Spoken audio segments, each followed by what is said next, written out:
Ada sebuah ironi besar yang diam-diam terjadi di jantung kota-kota Spanyol. Mereka yang datang untuk bersenang-senang, tertawa, berdansa, dan mabuk hingga pagi selalu bisa pulang. Tapi mereka yang tinggal di sana, yang lahir dan tumbuh di jalan-jalan berbatu yang kini jadi arena pesta turis, tak lagi bisa tidur dengan tenang.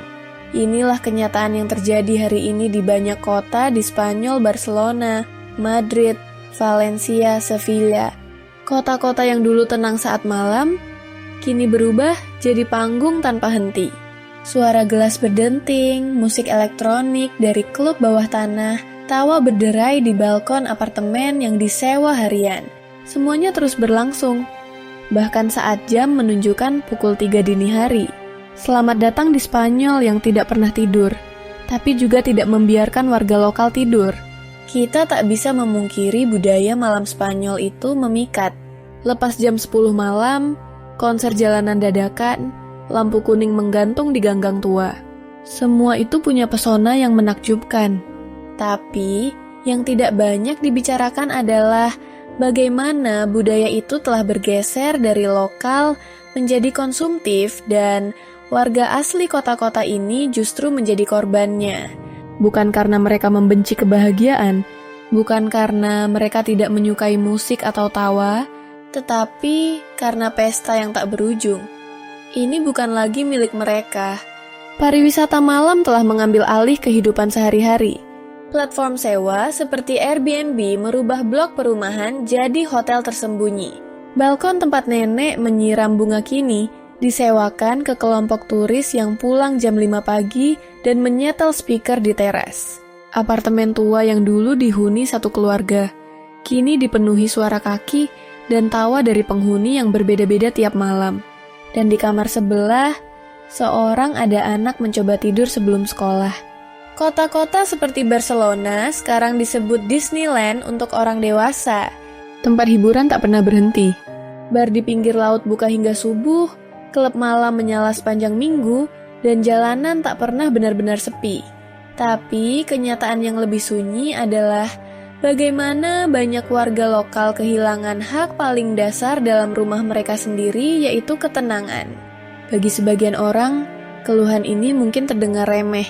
Tapi coba bayangkan, kamu tinggal di lantai 2 sebuah apartemen, bangun jam 6 pagi untuk kerja. Tapi tiap malam harus mendengar suara langkah berat di tangga, pintu dibanting, dan teriakan Viva Espanya dari orang-orang yang bahkan tidak bisa menyebut nama jalan tempat kamu tinggal dengan benar. Kamu ingin tidur, tapi kotamu tidak membiarkanmu. Dan ini bukan cuma soal bising, ini soal pergeseran hak atas ruang hidup. Banyak keluarga akhirnya pindah keluar kota, menjauh dari pusat yang terlalu ramai.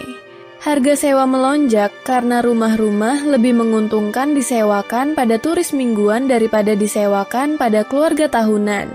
Kota ini dibangun oleh mereka, yang kini justru tersingkir pelan-pelan. Lebih menyakitkan lagi, keluhan warga seringkali dianggap pengganggu citra kota. Padahal mereka hanya ingin malam yang tenang, seperti dulu. Tapi suara mereka tenggelam di antara promosi Barcelona by Night atau Madrid tidak pernah tidur. Warga lokal ingin didengar. Tapi dunia lebih tertarik pada pesta. Spanyol tidak kehilangan jiwanya. Tapi jiwanya sedang dikompresi, dipaksa tersenyum demi ekonomi pariwisata. Dan ironinya, turis datang untuk merasakan budaya lokal. Tapi ketika budaya lokal meminta waktu untuk istirahat, tak ada yang mendengarkan. Bukan berarti kota harus berhenti menyambut orang, tapi kota juga tidak boleh lupa siapa yang tinggal di dalamnya. Kebebasan bersenang-senang dan hak untuk beristirahat seharusnya bisa hidup berdampingan. Karena pesta yang sehat adalah pesta yang tahu kapan berhenti.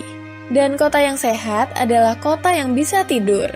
Jadi malam ini, jika kamu berjalan di jalan sempit kota tua Spanyol dan mendengar suara musik dari balkon, ingatlah, di balik jendela tertutup, mungkin ada seorang ibu yang sedang menenangkan bayinya, atau seorang kakek yang mencoba tidur untuk bangun pagi ke pasar. Hidup tidak berhenti di siang hari,